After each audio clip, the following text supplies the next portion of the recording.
So, SA20, is it good or is it bad for South African cricket? Is a question that's been flying around the fan base recently, particularly after the comments from Coach Shukri Conrad, who made certain statements about the SA20 and whether it can coexist with South African cricket and with the national side. I will play you two clips today, one from Shukri Conrad and what he had to say, and the other one from Graeme Smith that took place at the SA20 Captain's Day today in Camps Bay, which I attended and I went to, of course, today. And I had that experience, and I'll give you some insight into that experience as well, and my thoughts about the event. And obviously, we're going to be talking about the SA20, how good it will be for South African cricket, how important it will be for the future of South African cricket, what effect it will have on the national side. All of those things we are going to discuss on today's show. So I want to hear your thoughts. I want to hear your comments and what you guys think about this particular topic, because it's an important topic. It's a relevant topic. It's something that we need to speak about right now, particularly with the New Zealand tour and how it has affected that as well. So that's what the topic is going to be about on today's show. But before we get going, before we get started, there's a couple of things that I'd like you guys to please do. We're on the road to 5,000 subscribers and we are very close. So please get involved, subscribe, click the notification bell for all future videos as well. We are really nearing that milestone. That is the next milestone that we are aiming for. And then we're going to obviously go for the next one and the next one until we knock them all down. I would like you guys to also download the latest issue of Cricket Fanatics magazine monthly. Subscribe right now. It's 100% free, straight to your inbox every month. The link is on the screen as well as in the description. We are busy putting together the SA20 edition, which we will get to you guys as very, very soon. So please get involved with that as well. We've also launched something very, very exciting that I'd like to share with you guys, particularly business owners, entrepreneurs, and people in the cricket space that have businesses. We have launched the Cricket Fanatics magazine Business Corner. The reason we've launched it is so that we can help businesses market their products, their services, and their business effectively and affordably to a cricket audience. If that's what you want to do, if you know any entrepreneurs, any business owners, etc., please send them to this particular landing page. It's businesscorner.cricketfanaticsmag.com, and we can start the conversation and see how we can help them reach a cricket audience effectively and affordably. If you want to market to a cricket audience, Cricket Fanatics magazine in South Africa, particularly, Cricket Fanatics magazine is the only viable option for you. So please get involved with that. So without further ado, let's get straight into today's video. I'm looking forward to discussing this topic with you guys.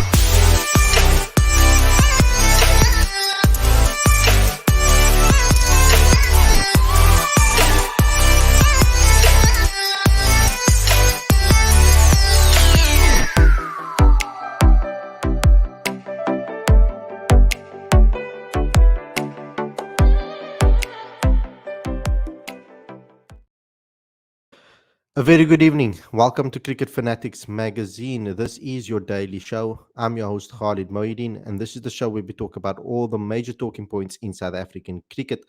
And today we're going to be discussing a very important topic for us as cricket fans and cricket lovers, particularly of South African cricket.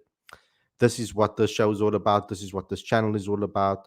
It's about educating you guys, entertaining you guys, and informing you guys about South African cricket. So that is my number one priority when it comes to doing content on Cricket Fanatics magazine. I always will have South African cricket at heart first. I prioritize the love for South African cricket, the promotion of South African cricket, the growth of South African cricket as well. My first and foremost, my first intention, my first priority is to make sure that South African cricket survives and grows in South Africa and spreading the love about our beautiful game in this country. So there has been quite a lot of talk around the SA20 and the effect that it will have on South African cricket. It all actually started with this particular comments that were obviously released in the press conference, or we obviously clipped it as well, and we shared it on our social media platforms, and it has been taking quite a bit of traction. Has had quite a bit of traction on social media platforms, and that is Shukri Conrad's comments when it comes to uh, the SA20 and the importance thereof, and how it can coexist with the league. Now, I'm going to be sharing this with you guys now, what he had to say. And we can all listen first and foremost and then comment on it. We all uh, did react to the press conference earlier on in the week. We did discuss it, and we got some comments in the comment section about this too. But I'd also like to hear your thoughts in the live chat of what you guys think about these comments and what was said. Um, I just want to. I need to actually refresh this page now, because obviously these reels play automatically. So I'm just going to unmute this. Our hand's been forced. I think everybody understands that the SA20 league has to happen. Yes, there was a cock up, sorry, a balls up, or somebody got it wrong with the scheduling, and this is why we find ourselves in. But SA20 has to happen because it is the lifeblood, and it's going to be the lifeblood of South African cricket. If it doesn't happen, we won't have Test cricket anyway. So it's unfortunate that it is the way it is, but we all saw the value of the league last year, and I've said it from day one that we've got to find a way to coexist with the league. We've got to coexist with leagues around the world to ensure the sustainability, and yeah, maybe their powers higher up that also need to start taking a few stances in terms of where Test cricket sit for nations outside of, shall we say, the big three. So that's some strong statements made by Coach Shukri Conrad, and it mainly affected the Test team. And I just want to give my thoughts on that. And I understand that there is a major push for SA20 in South African cricket because of the financial problems that CSA has been having, and to have a tournament that is profitable, that will bring money into the country, and also bring fans into the stadium is of utmost importance to South Africa. I don't think it's the value, or I don't think it's the tournament itself that there is criticism about, from a fan's perspective necessarily. It's a fun tournament. I enjoy watching the games and being in the stadiums and interacting with fans, etc. That's all good and everything. The problem lies with it taking preference over our national side, and that's where I have an issue with the scheduling, particularly. And we've seen how that has affected our test team. How does Coach Shukri Conrad build a test team and take us into the next generation and take us into the next phase if his players aren't available to play World Test Championships? We saw this tournament now also clash with the S under 19 World Cup, but they've been allowed to play, and they have, because they are rookies, majority of the players that were picked up in the SA20. So we got Stork, we've got Kwena Mapaka, we've got Luandro Duplessis, that are part of the S under 19 side that will now have to be replaced, as Graeme Smith actually confirmed today at the captain's presser. So we sit with a situation where these players are going to have to choose between playing for the SA20, or actually they didn't have the opportunity to choose, to be fair. They were kind of forced. Their hands were forced by the contract that they have signed for 2 years to play and be available for the SA20. And so what that has happened is Test cricket hasn't been at the forefront of the minds of everybody within this organization. The SA20, they have to be available for that, and they have to play for their franchises. So we sit in the situation where we're almost sending not even a first, second string team to New Zealand. We are sending almost an emerging team beyond, even lower than a emerging team, almost to an extent, you could say, to New Zealand to participate. Some players that would probably have never seen a test debut or never seen a test match have been selected for this test to go and play there. We are lucky that we have some test experience in the team that have not been picked up for the SA20. Keegan Peterson, Zubair Hamza. You could say those two players are David Bedingham. I've heard flutterings around the fact that he could have gotten a SA20 contract and he chose to play Test cricket. But I don't know how true that is. I have to obviously confirm that by the main source, which is David Bedingham himself. So we sit with a situation where our main players and our backups are all playing SA20, and that's been prioritized. So I would like to see something put in place in the future where our national side is prioritized, where the national team takes preference to these T20 tournaments. And how long is it going to be until we see that? Are we going to wait 3, 4 years, 5 years, 6 years? But then is it going to be too late?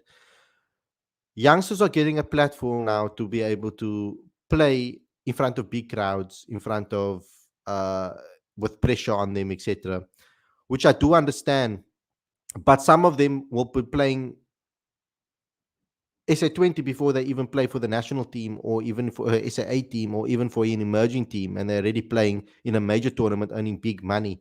So where do they put their eggs? In which basket do they put their eggs?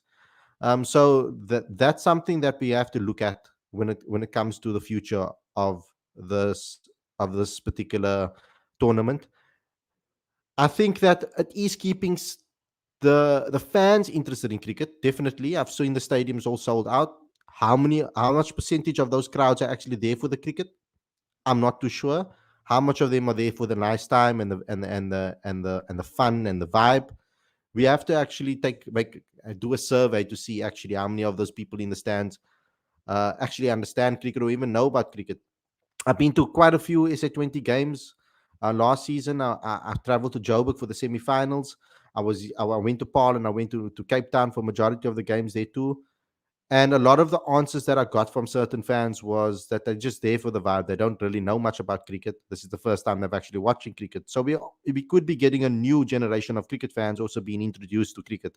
Not the best format, in my opinion. I'm a old school guy when it comes to cricket. I love the test format and the one-day format. I'm not such a big fan of the T20 format, to be honest with you. But it is part of our game and it is part of the future, and we have to accept it into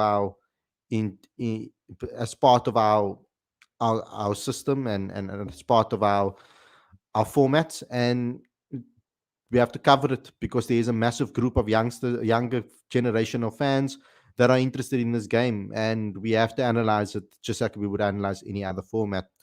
So that comments from Shukri Conrad was very telling and it was very important, but it also sparked the question in today's presser,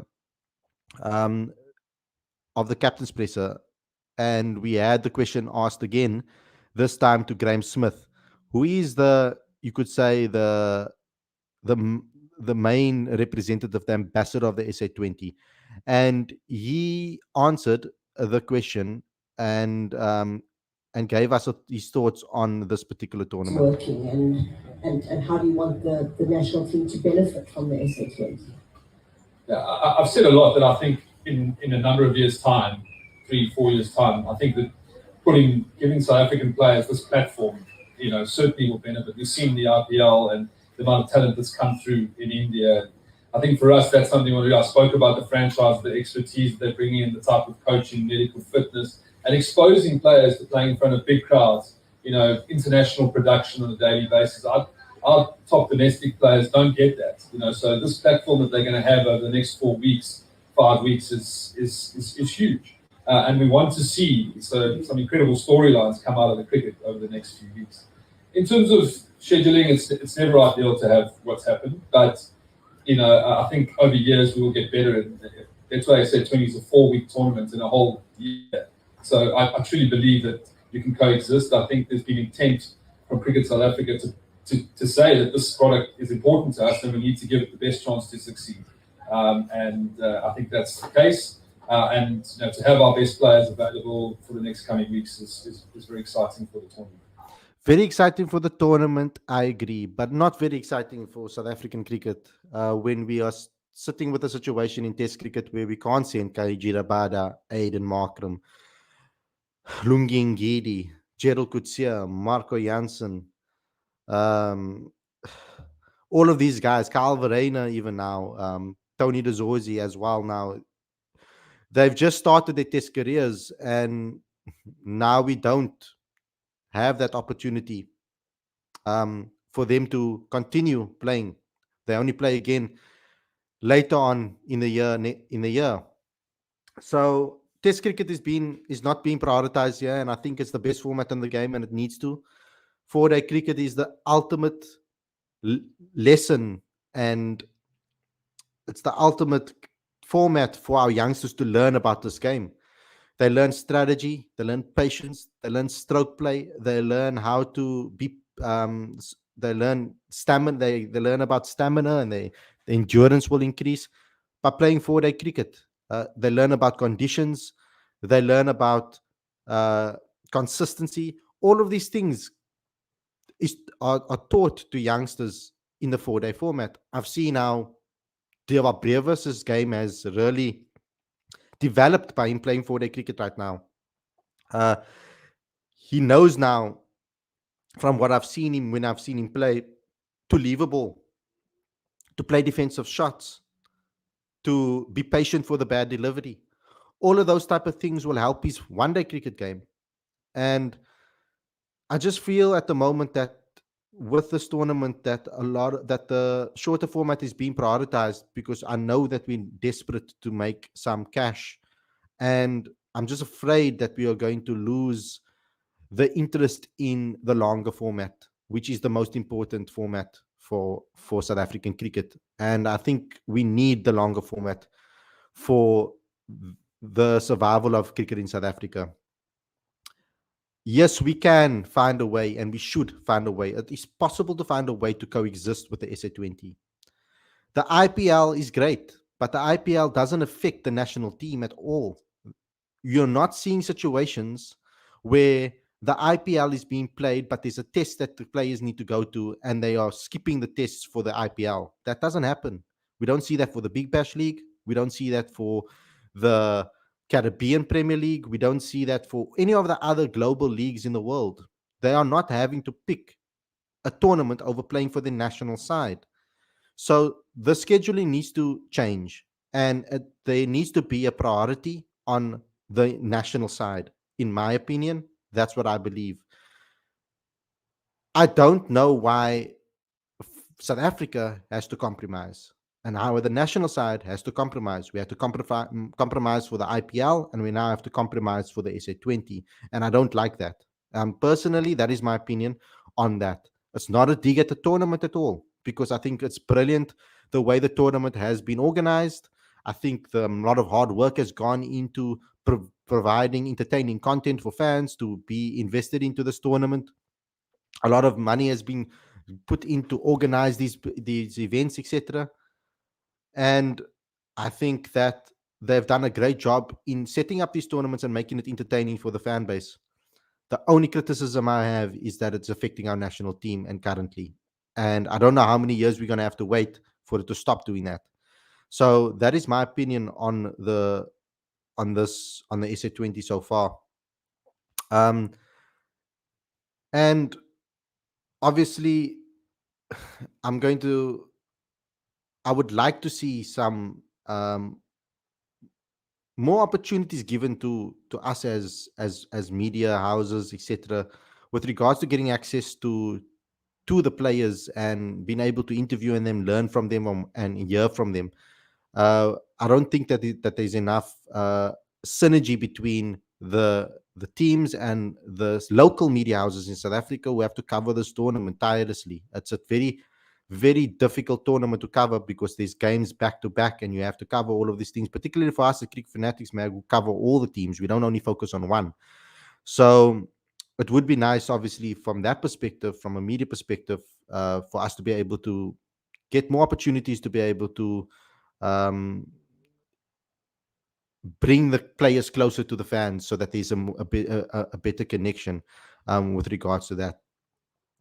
So this is not about my opinion only, and this is not about what my thoughts are. I would like to hear from you guys as well, and what you guys think as the fans. Do you think that the SA20 is a tournament that will be good for the growth of South African cricket, or do you think that it is going to be a bad situation for the South African cricket? What is your thoughts on it? I'm going to get into the live chat to see what you guys have to say. Suraj says SA20 is a very good for South African cricket. It will provide very good opportunities to the young South African talented cricketers. They will get opportunities to rub shoulders with the best players, and young South Africans will learn a lot from quality coaching staff of the SA20 tournament. Now, yes, that I agree with. The only problem is that there's only a few youngsters that obviously get opportunities to play. You can't have obviously a team full of youngsters, but in India, for example, there are so many people, players playing the game, and there's a massive conveyor belt that is pumping through the Indian system, bringing new talent constantly through the pipeline. South Africa isn't as fortunate when it comes to those amount of youngsters that are ready for that step up. So we will see a lot of players get almost fast tracked to this level of cricket, and we're going to see some struggle and some succeed. It's just naturally going to be the case. My concern is that there might be a certain amount of players that are really, really talented, but you can tell that they need 4-day cricket in their life. And then they're going to be fast tracked into SA20. They're going to play this format. They are going to use the techniques and things that they trust, obviously, to get them through this tournament. Maybe they do well. Maybe they get picked up by other leagues.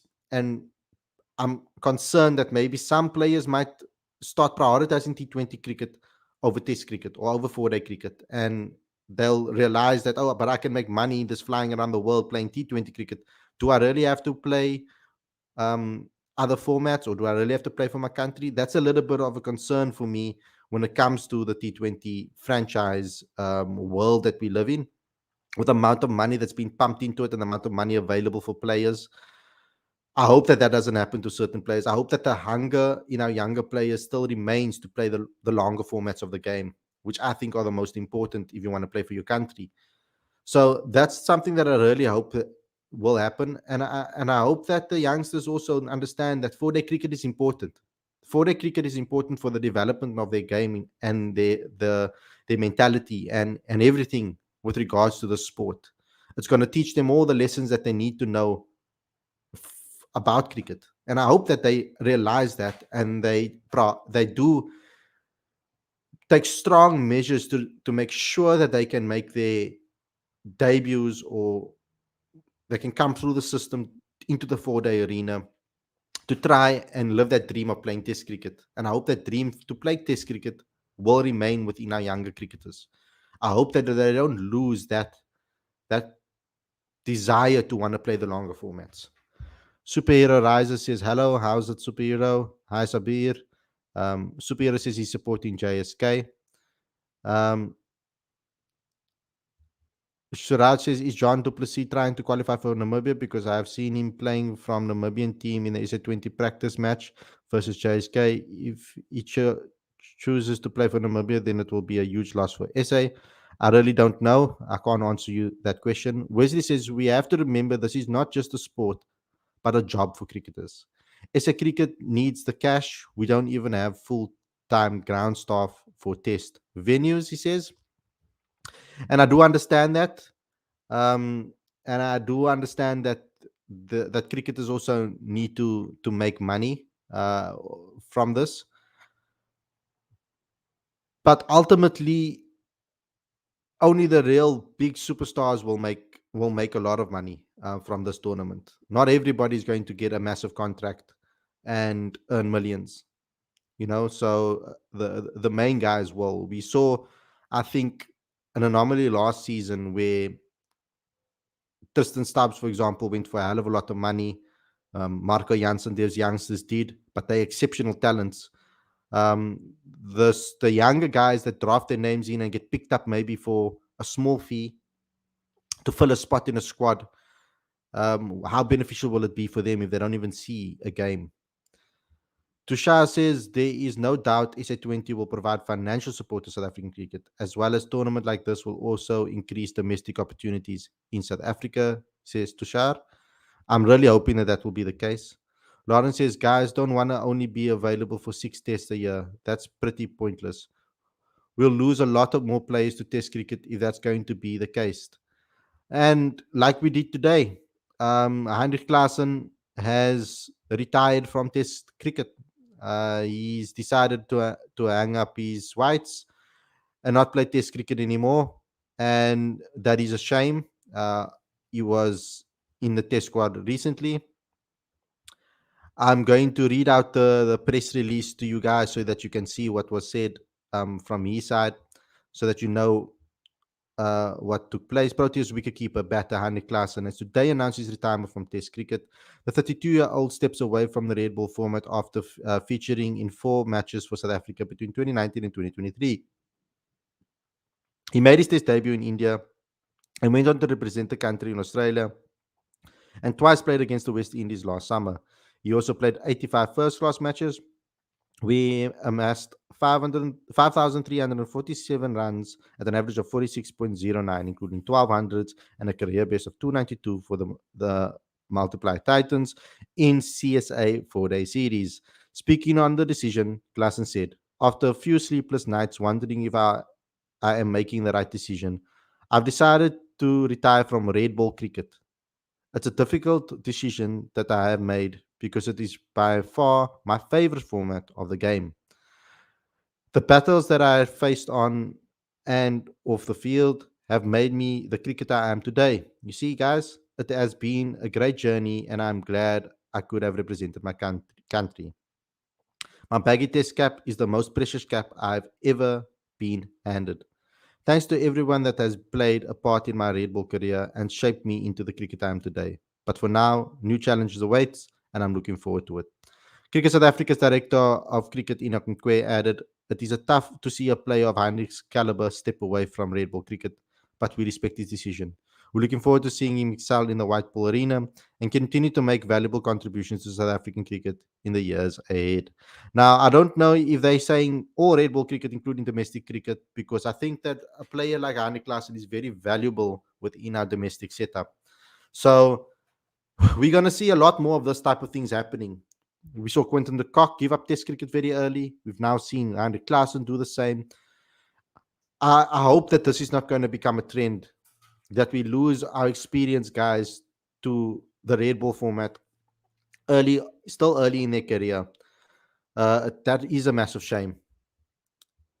Suraj Campbell said SA20 tournament will give South African young talent cricket recognition at the global level. They will learn a lot more from this tournament and will have more opportunities than they will get exposure.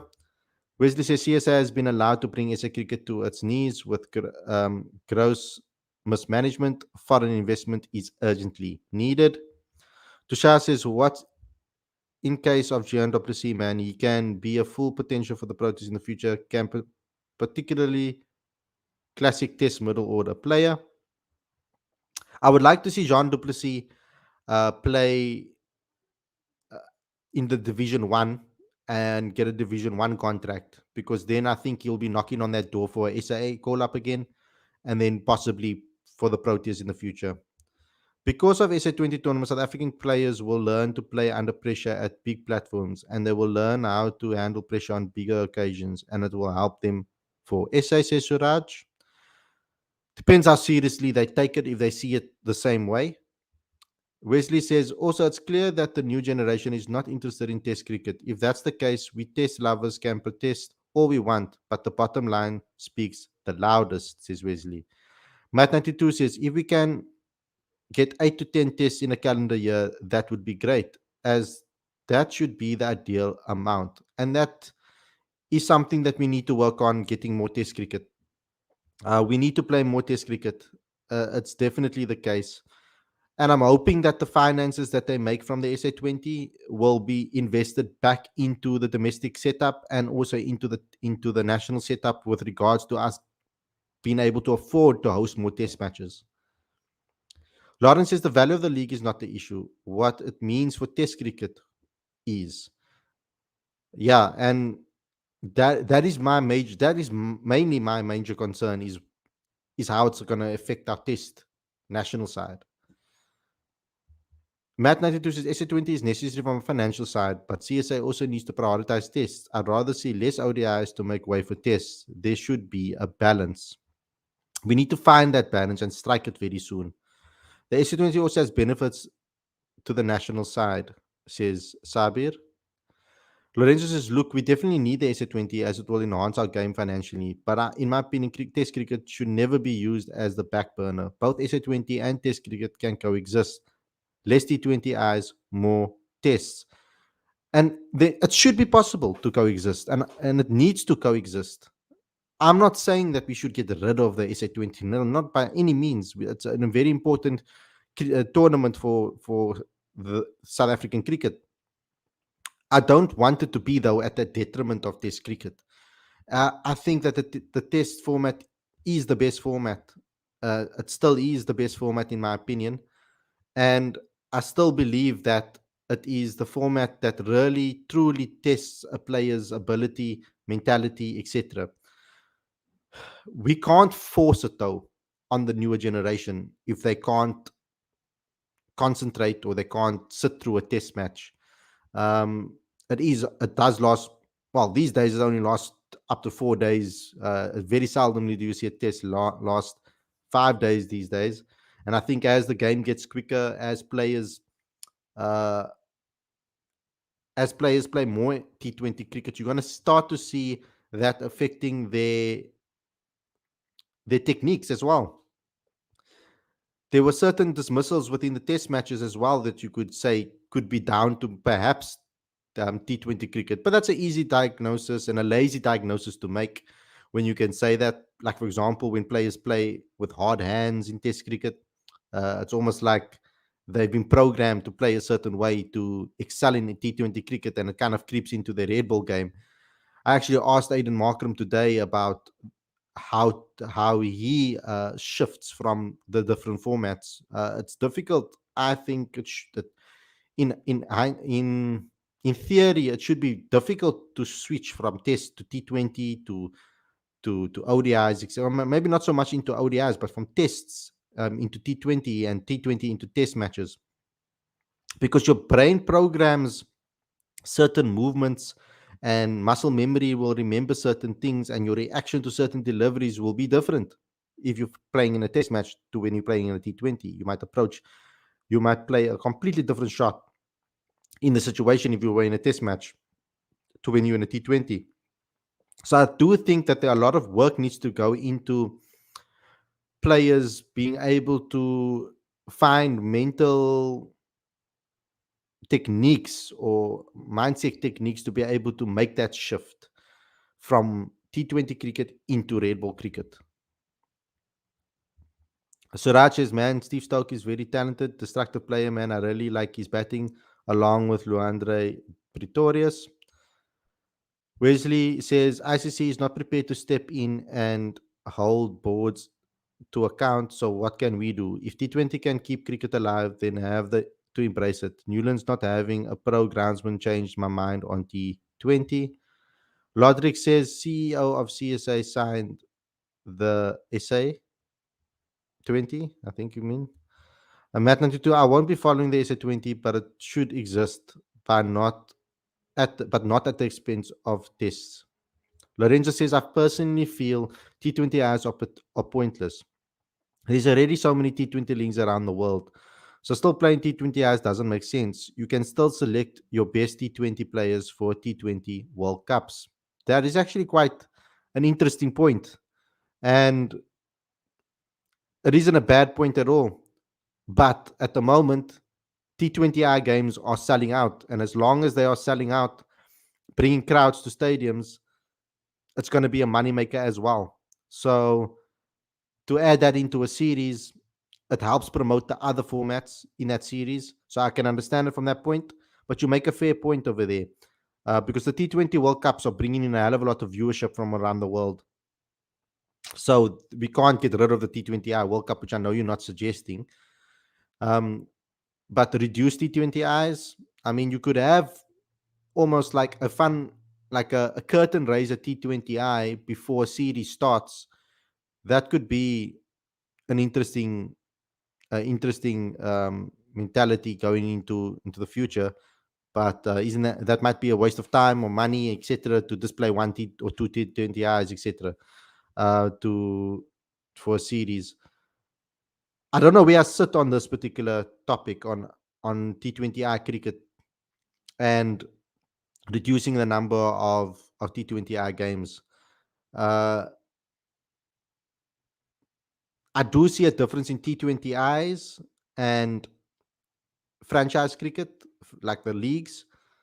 The blend of all these different players in one team, it's a lot different the way you play in those teams than when you're playing in a national setup where I think teamwork and all of those type of things come into play, building partnerships, building a foundation, all of those type of things.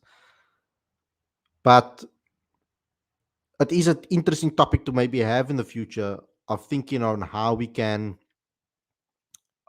open up more space for our test game.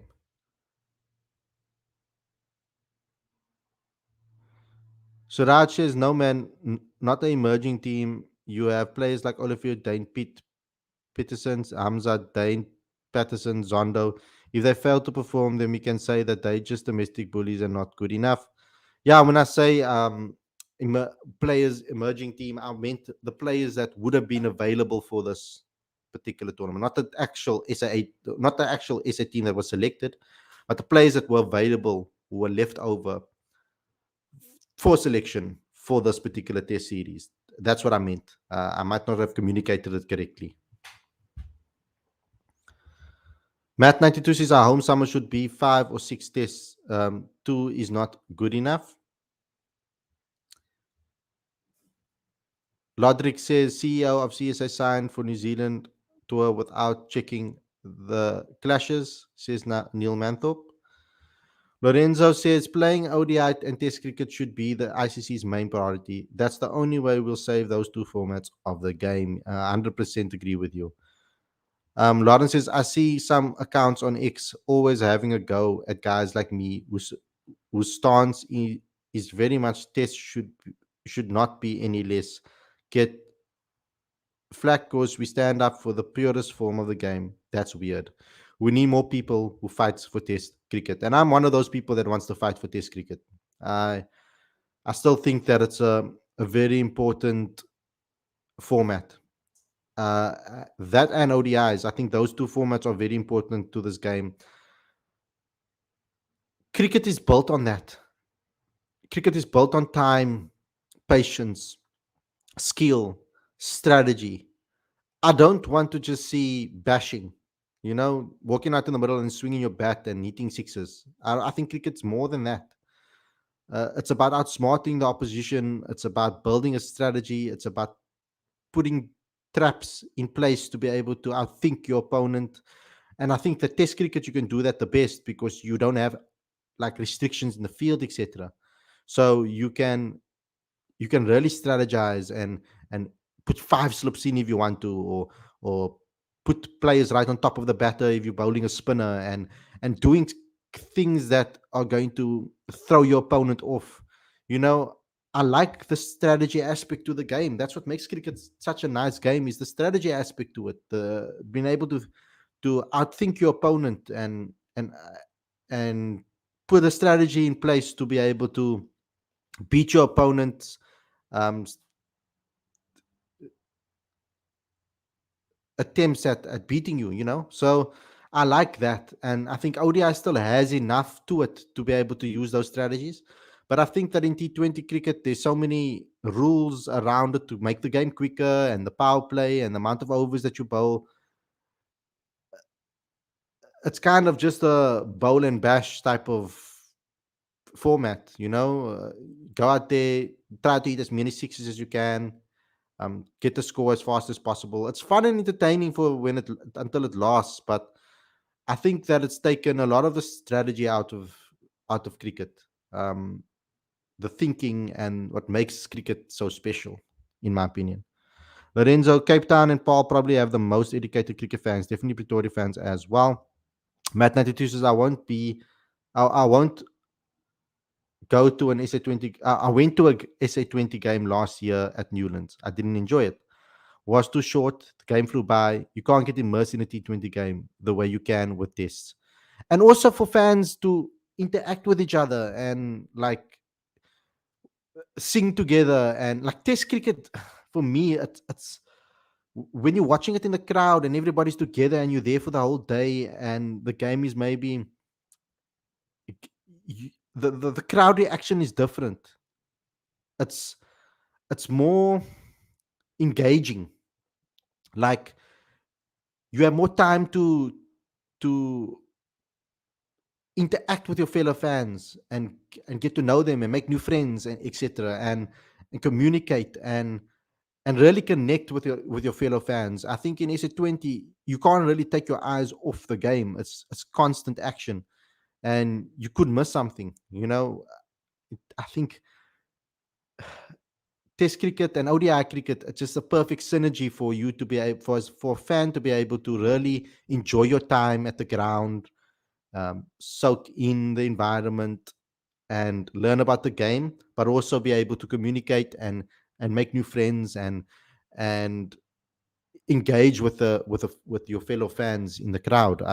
For me personally, that's what I think at least. Lorenzo says, and with that, I mean people going to the stadium. Yeah, Johannesburg as well, JSK. South African future batters like Deva Brevis, Donovan Veritas, and Stubbs, Steve Stock, they all are very destructive and real game changers. Players' future looks good for South Africa. Glenn Ray says, I don't know how to pronounce it, CLNRE. Firdaus Munda quoted David Bedingham as saying, I took my name out of the SA20 draft so I can play New Zealand. Brilliant. Lawerence says, this is the issue right there. Smith talks about in 3 or 4 years' time. Test cricket in SA can't wait another 3 or 4 years. It will be dead by then. All the big guns would have retired because of the schedule. I'm from Cape Town, but I have, says Matt 92, I'm from Cape Town, but I have no attachment to the T20 side. I could care less about MI Cape Town, says Matt 92. That is a problem. I think there needs to be a little bit more done with regards to connecting with the South African Cape Townian fans. Each region needs to connect with the fans. I actually enjoyed that about the MSL. I think the MSL did a really good job with connecting the teams to the regions, and we were given a lot of opportunities to be able to engage with the players and interview them and give exclusive content to you guys for the teams really to get to know the players and learn more about them and what makes them South African. There was a South African heartbeat to it. I don't feel that there is a major South African heartbeat to this tournament. It does feel very IPL-ish. That's just the feeling that I get. Abhinav says South African cricket is going in the way of the West Indies. Players are retiring at a young age for leagues. There's one guy mainly to blame for us being in this situation, and that's the Tabang Moro. He effed up CSA real bad. He was the one who scrapped the Global Destination League for the profitless MSL. The problem with the MSL was not getting his Supersport involved, and they needed to find a way to strike a deal with Supersport while maintaining their relationship with SABC too. That's what I think should have happened, and that didn't happen. And by that, they actually dug their own grave.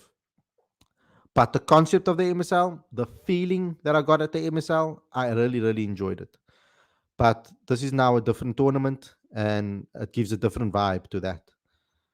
Abinov captain of South Africa's side, didn't perform in single World Cup match, and still he's the captain. Why players should want to play for the team where players are not selected on merit? He was selected on merit. I'm going to defend him there. He performed for a whole year. He was our top batter. M. Sabir says, can KG play for the Proteas if he wanted, or has to? He has to play. They couldn't choose to play for South Africa. They had to play SA20. That's contracted in their contract. They need to play with it because they signed those two contracts.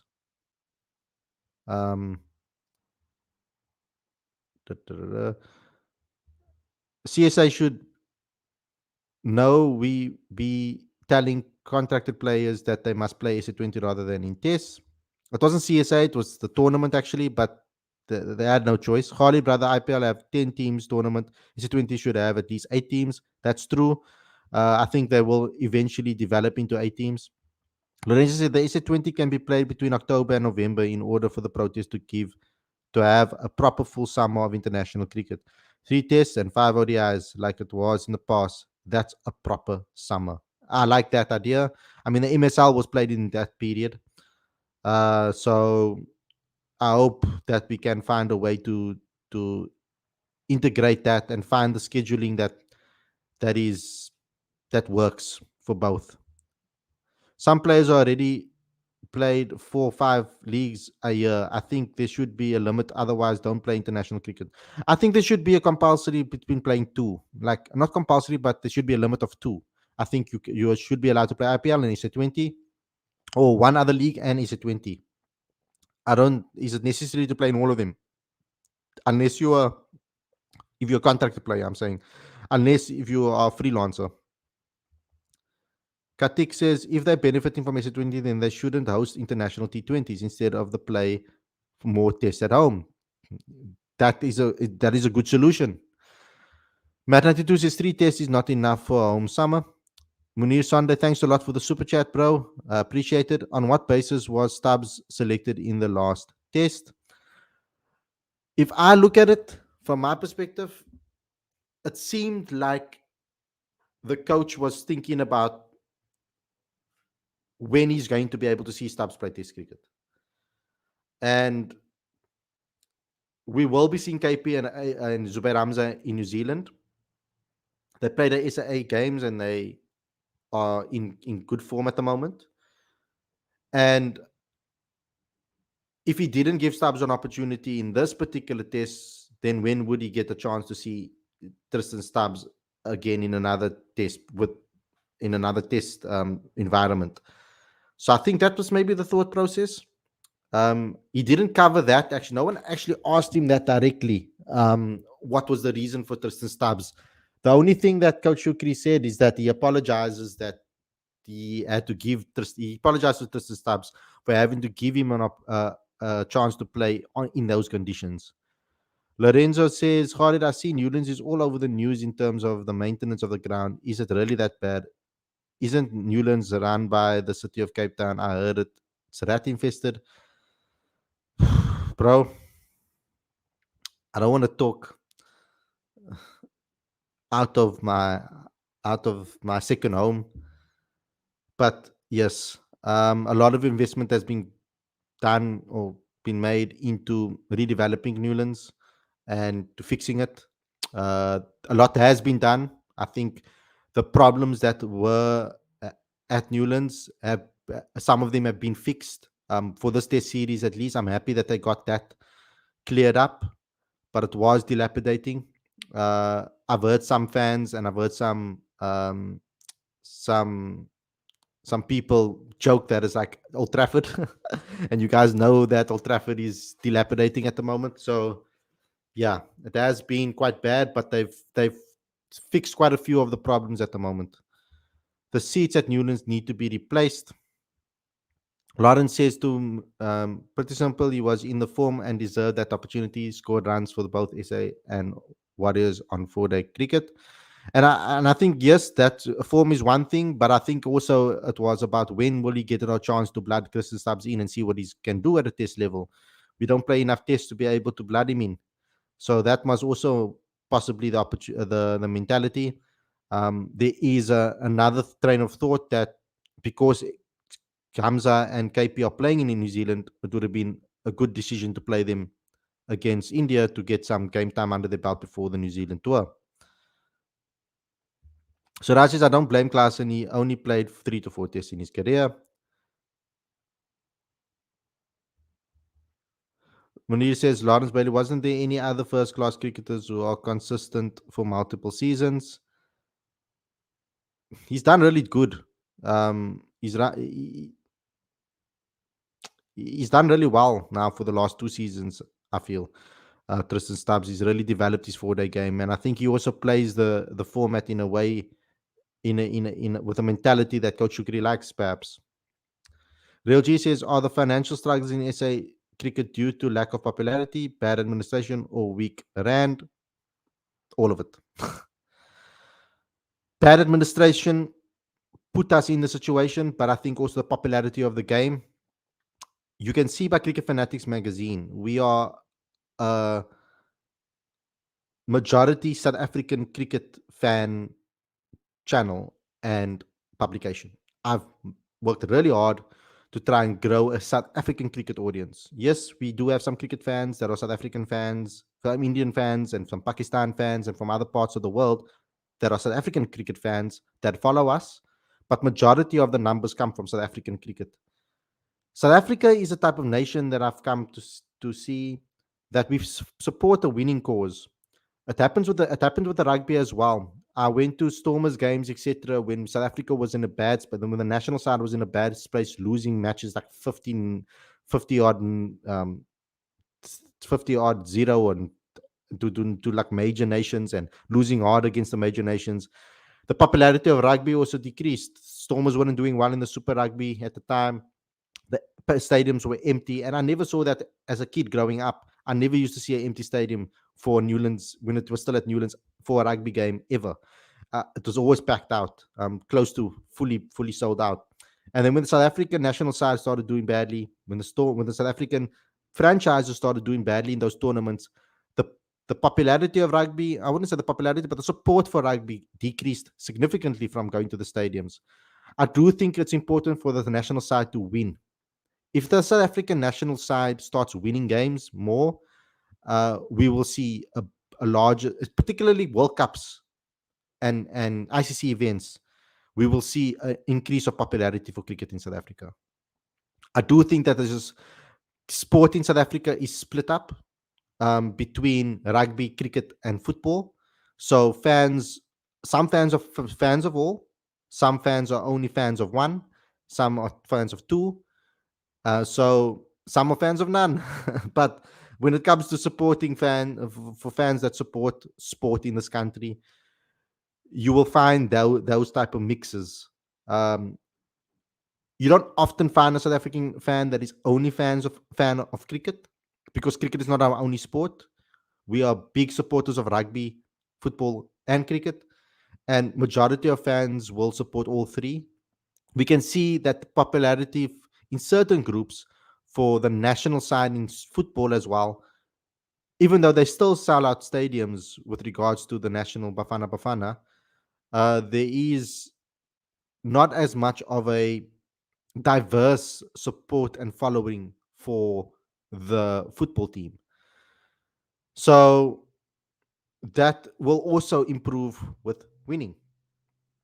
So you can see how diverse the crowds are, how full the crowds are, the massive support for rugby, because we're winning World Cups. We've won 3 now, 4 now, 4 now. Yeah, I have to count down 2007, 2019, 2024. Yeah, so we've won 4 now, so it's crazy.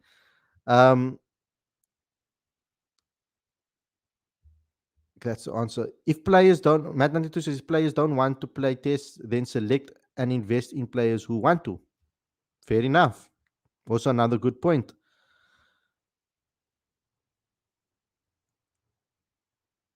But what sports person would ever tell themselves, oh no, I won't be able to play T20 cricket? They're all going to believe that they can. That's just the ego and the pride of a sportsman.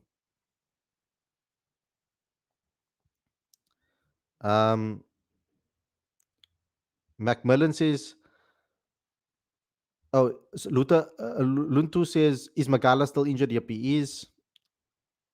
Magala was replaced by Patrick Kruger, I think, at the Sunrisers Eastern Cape, if I'm not mistaken.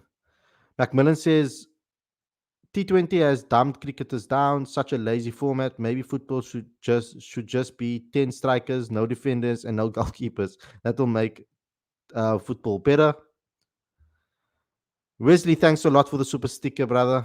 I really, really appreciate it. These super stickers and the super chats really help the channel, guys. So please, I would really be grateful if you guys get involved with these super stickers a lot more and the super chats a lot more.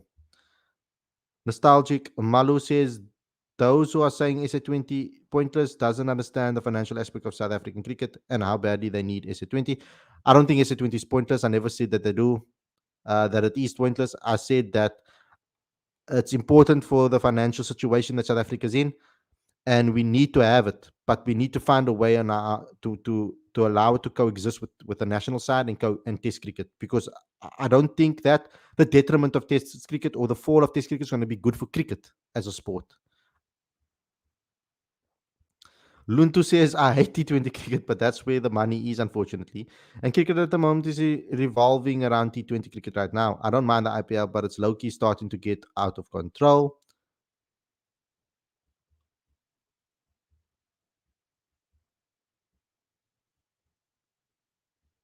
I don't understand.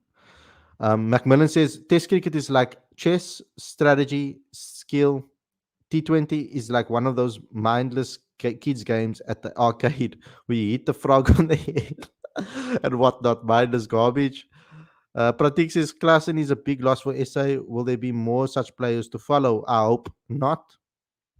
My India says, SA must have some foundation. This two cricket don't to cricket don't affect SA cricket will increase talent and everyone having mind how players play for SA and experience for young players like India from IPL.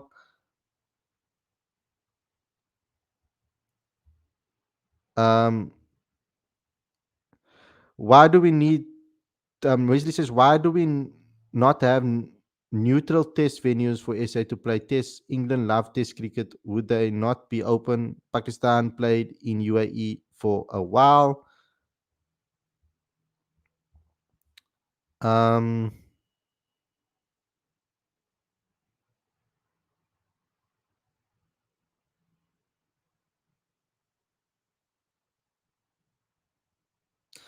Yeah, I don't know how to answer that question. And I think Pakistan only played in UAE because of problems in their own country. Lawerence says T20Is can still be played, but we would be strategic. We should be strategic about it. If you play your main series against England, Australia, India, New Zealand, it should be 3-4 tests minimum. We can give T20s for those, T20Is for those tours. Wesley Maestri says ICC is to blame for not playing Test cricket, for not paying Test cricket decent money. There should be a condition. Sorry, that you have to play Test cricket or no franchise contracts. Yeah, I don't know if they'll ever put a strict implementation of that rule. Matt 92 says the scheduling of T20 games is also a problem. Rather have two T20 internationals on one day because it's so short instead of waiting 2 days for the next game. It will free up so much days in the calendar. I don't think they will do that. Sam says SA20 is good for cricket, SA cricket. Matt 92 says T20 leagues are taking so much days in the calendar, which means less days for international in the calendar. Lawerence Bailey says the Global Destination League had community development plans in place for each team based in the specific cities. That's something SA20 can look at to improve on. Are you talking about the global T20 league?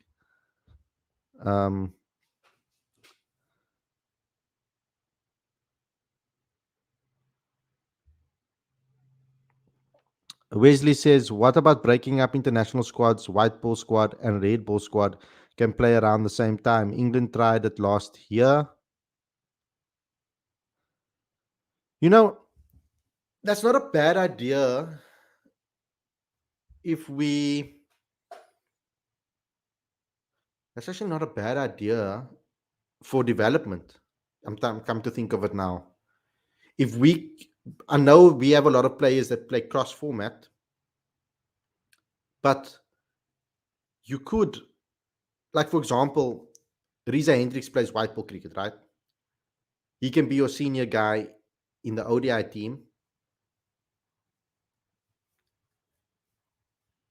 and then all the guys that will most likely play majority of ODIs and not play Test cricket can be made up in that ODI side, with a lot of the youngsters that won't get a Test debut yet can be put into the side for them to learn and grow their game for the next gen. So in that 4-year cycle for the ODI cricket, you could do something like that, and then the senior guys go play Test cricket. That could possibly work. That sounds like an interesting idea.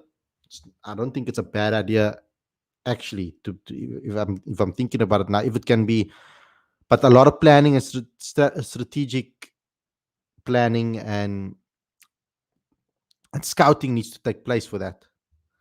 Like when it says, when I grew up playing cricket at school in the 90s, Test cricket was what we wanted to play. Now my son and his friends don't like the tests and are obsessed with T20. It's so sad. Soulless cricket. It's really sad to hear. Wesley says Klaasen retiring must be the reason why he wasn't picked for Indian series. Conrad was being economical with the truth when backing Verena.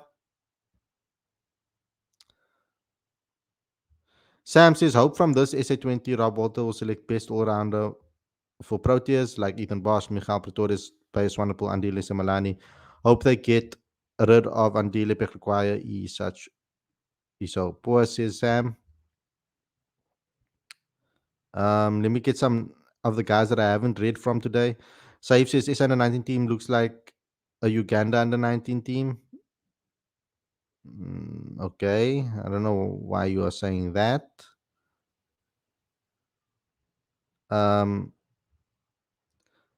Luntu says, I mean, franchise T20 cricket is starting to get out of control, in my opinion. It is what it is, though.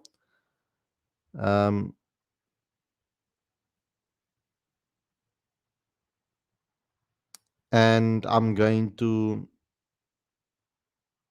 end it there because Lawerence is starting the Premier League talk. KDB back for City and already started with an assist. City about to walk the Premier League again. As for Arsenal, the Leicester said the better, struggling to score goals. Off topic, I know. Yeah. We got United have an important match tonight. I know it's against Wigan, but yeah, that's something that we need to look at. Wesley says, Khalid, do you think we can win the World Cup? The T20 World Cup? I do. I always believe in South Africa. And maybe that is my own fault when I get let down when they lose. But I think that if they make the correct selections and they build and they create and they pick the right squad with the right balance, I think we can beat anybody. I honestly really do think so. Macmillan says Ineos going to save United. I really hope so. Ashton said Real Madrid is the best team right now, bro. Yeah, that Real Madrid is such a good team. Bayern Munich looks great as well. Their squad, their side looks devastating as well. But yeah, let me call it there, guys. Thanks a lot for tuning in. I hope you guys enjoyed this episode. Please go check out our exclusive content on the channel and on social media that we posted. The videos over there too, so we can grow our fan base there as well. This YouTube show I enjoy the most, though. I enjoy this community so much. Thanks for all the support and constantly, guys, watching every single night. I really, really appreciate your support. And and the constant comments and the super chats and the super stickers. Please keep them coming. I really enjoy chatting to you guys about cricket, and it's been an amazing journey so far. And I hope that we can continuously grow this channel together and this community to with our aim of trying to save cricket in this country. That's what we want to be able to do, is build a community of loyal South African cricket fanatics that want to grow this game and show their love for the sport. So continuously share this to all your friends and family that you know are cricket lovers and want to do the same and have the same mission. Thanks a lot for everybody for watching. I'll see you guys again for another daily show very soon. Take care. Enjoy the rest of your evening. Peace out, everyone.